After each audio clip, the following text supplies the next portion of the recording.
brothers and sisters, welcome back to my channel, and tonight I would like to talk to you about Vipassana and specifically about my experience on Satipatthana Sutta. This is a very special course of Vipassana only for all students. So without any further ado, let's get straight into it.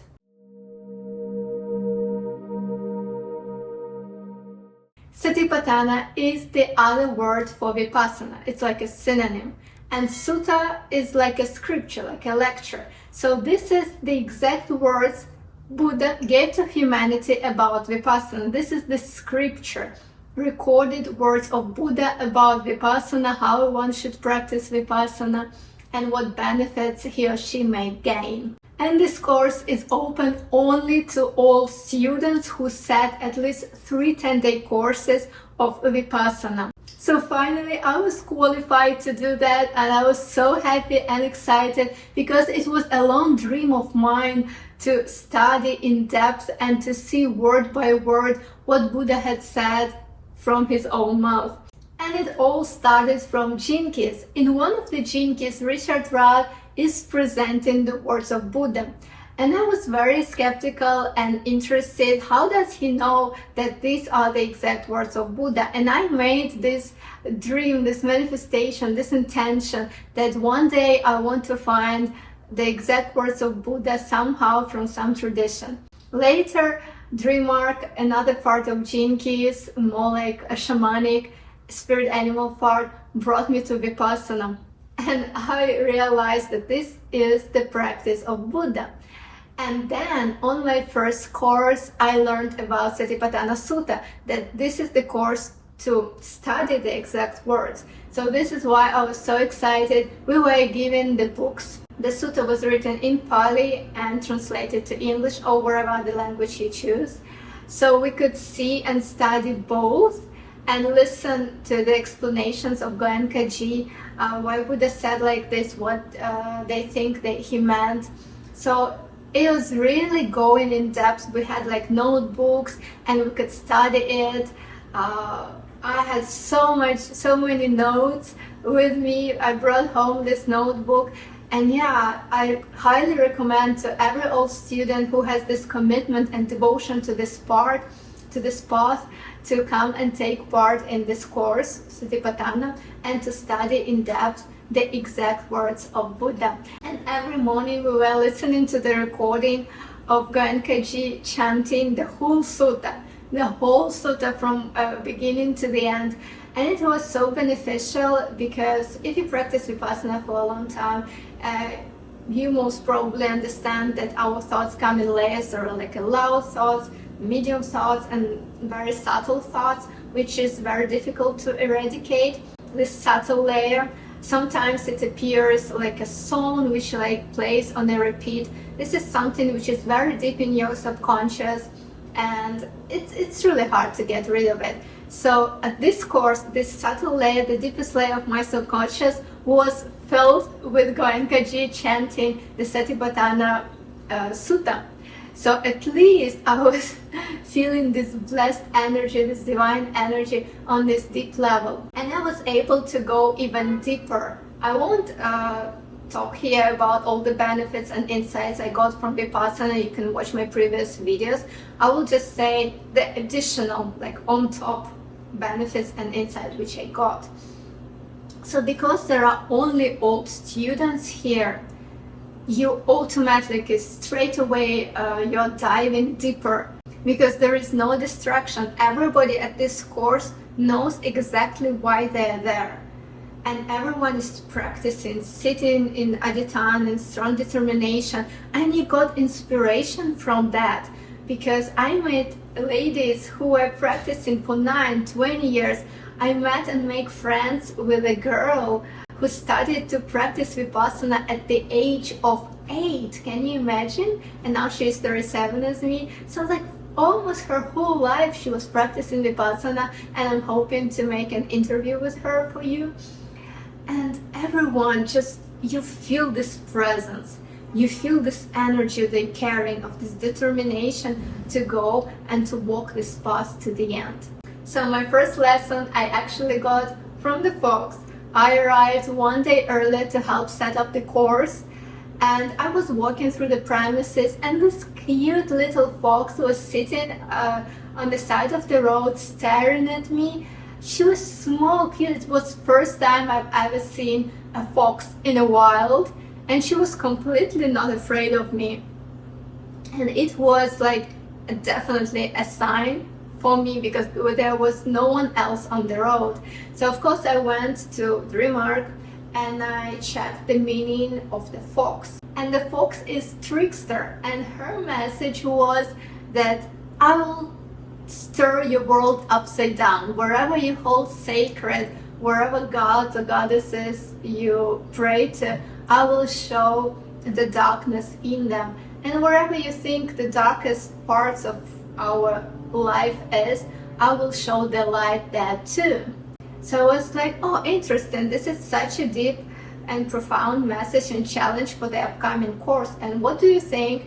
On the third day, while we were reading the sutta, the doubt started to cripple in, and I was like, what am I actually doing here? Is it really working? All these people coming here for so many years, do they actually get the benefit?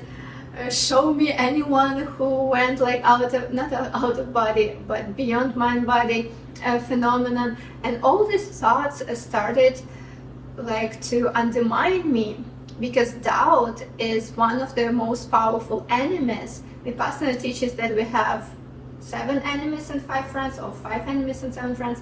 And I met one of the strongest, the doubt.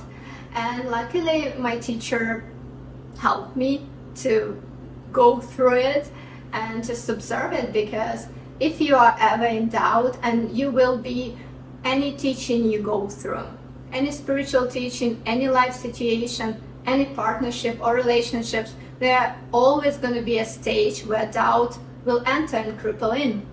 So this is a very good lesson, to just observe it as just one of other thoughts you have and other states and sensations you have. Okay, my mind now is in doubt, and that's it. I'm just observing my mind being in doubt, and sooner or later it will pass away, because everything is in nature, everything is impermanent. So here doubt comes, and I will watch how it's gonna live. And this detached observation really helped me, because yeah, that just was some thoughts in my head, and they have nothing true to them. It just a momentarily doubtful mind which overpowers you. And here we come to the second lesson, which also my teacher helped me to see. For all these years I was practicing Vipassana, the hardest part for me was to understand why Goenka says that emotions are in the mind. Because I thought like, okay, I feel my emotions, they're here, they're in the body, this is the sensations, gross sensations that I feel. Why does he say that emotions are in the mind? And that remained a mystery to me for all these years. And this time, because I went deeper than the previous times, I was able to see these different minds which arise, like kind of a bubble of energy around you. Doubtful mind, fearful mind, sad mind, angry mind, and they contain these mental contents, corresponding thoughts and corresponding sensations on your body. So in this bubble of energy, there are these, like, I call them like sticks, which we put into the fire and burns in it further, like more and more. So if you stop feeding it with thoughts, if you stop the thought process, and you just equanimously observe the sensations on your body, this mind will just disappear. And these different kinds of minds are what we call our personalities. There is an angry Olga, sad Olga, happy Olga, peaceful Olga, harmonious Olga, angry Olga. But this is just the minds which arise. There's no me in it. It's just this energy which arises, and I feel it with this mental contents. That's all it is. And for those of you who are into manifestation and this popular quantum jumping, quantum leap, we're not like jumping from one place to another place. Everything is happening inside you. If angry mind arose, and you filled it with angry thoughts, you automatically feel these sensations of anger, this gross sensation somewhere in your body, you will match the frequency, you will attract the corresponding situations where you can be even more angry or disappointed or ungrateful, wherever it is. But if you just observe and let this mind pass, another mind will take place. Maybe it's a peaceful mind now, and once you're in this mind and you are feeling and feeding it with mental context of peaceful thoughts, you will feel the peaceful sensations in your body and you will attract the corresponding reality. So this is how you jump, change, by feeling a different feelings. I think there is a study, epigenetics. Please Google it. I don't remember exactly how it calls, but this is about the state you are in, and this mind is the state.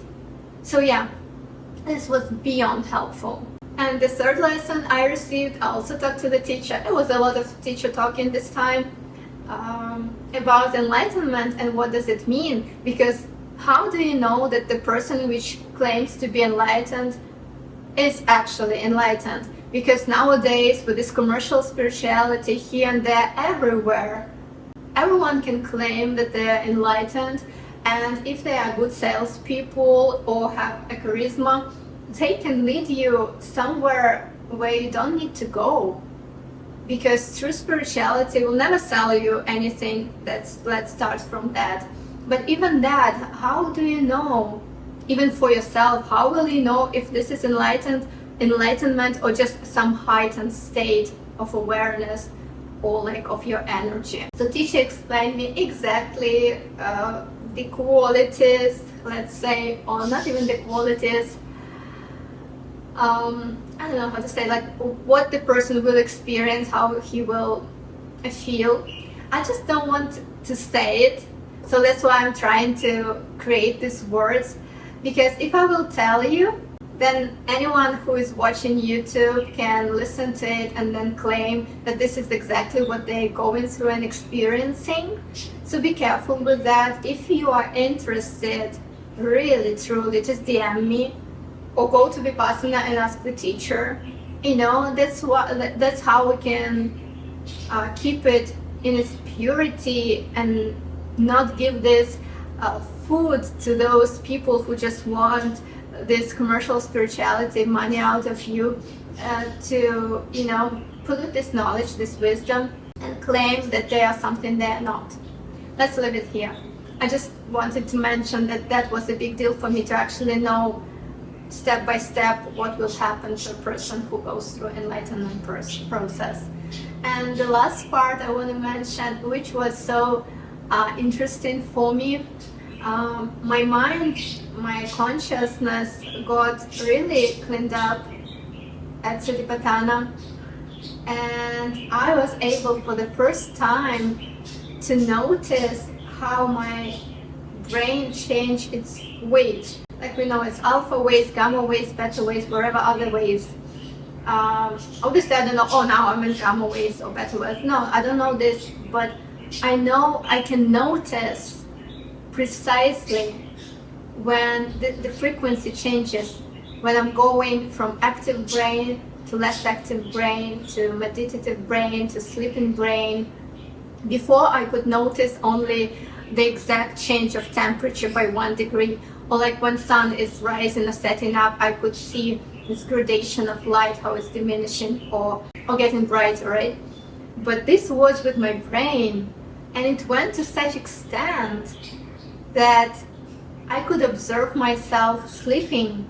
So basically it was like lucid dreaming or something. I was knowingly seeing, I was still observing my sensations and observing everything in my body and seeing how my brain waves slowed down so much that basically I'm asleep now. Like my body and my brain is asleep, but this observer was awake and was seeing that. And I was observing how I was coming out of sleep and going back to sleep. That was really interesting. Now it's diminished a little bit because I don't meditate like 24/7. how we do once we are at the course, but I still can observe how my mind goes and changes these brain waves.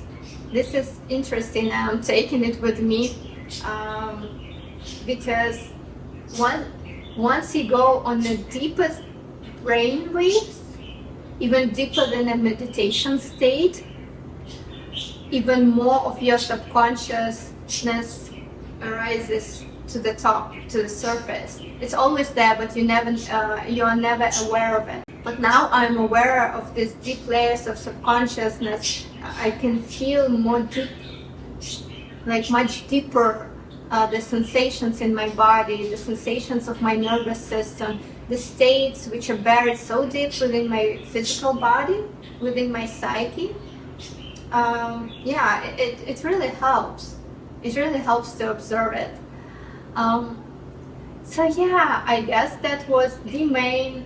Oh, one more story I want to mention. So I was ringing the bell, ringing the gong to wake everyone up at 4 a.m. And one day I'm walking out and I see like a big animal, something black in the woods. And I'm thinking to myself, it's either a bear or moose, nothing else can be that big. So I'm scared, I'm trembling. And I froze. I don't know if I should go further to ring the bell and wake everyone up, or should I run back to the house and to safety. So I was debating that, and then after the meditation finished and the sunrise already occurred, we were walking by and it was the herd of cows, like maybe 5 cows. And once the course finished, I looked it up again in the Dream Art course, and cow has a meaning, a deep connection to India, and India never called me before. And for the first time on the course, this book which we were studying of Satipatthana had every course throughout the world of Vipassana where it is situated, and I was like, this is the biggest one, location is in India. I guess I need to go there. And now this cow also means India, that I need to go there, because before I didn't know why should I go to India to observe this trash everywhere, this dirt. I wasn't attracted to it, but now I have a purpose and I'm manifesting to go not to the biggest one, but actually there is one where Buddha got enlightened, and the descendant tree under which he got enlightened is still alive and still grows there. So now, oh my God, I have a goosebumps. I'm going there, I'm manifesting and putting out to the world that that's my next destination and that's what I want to do. And I think on this beautiful note, I would like to wrap up this video. I don't want it to be too long. And if you have any questions about Vipassana practice, or locations, or anything, feel free to comment. I will gladly assist with everything that I can. And I hope that everyone can experience the benefits of this beautiful practice. And I wish you all a beautiful week of abundance, love, and joy. And see you soon on our channel, Rise and Shine TV. With love and gratitude, Your Lakshmi.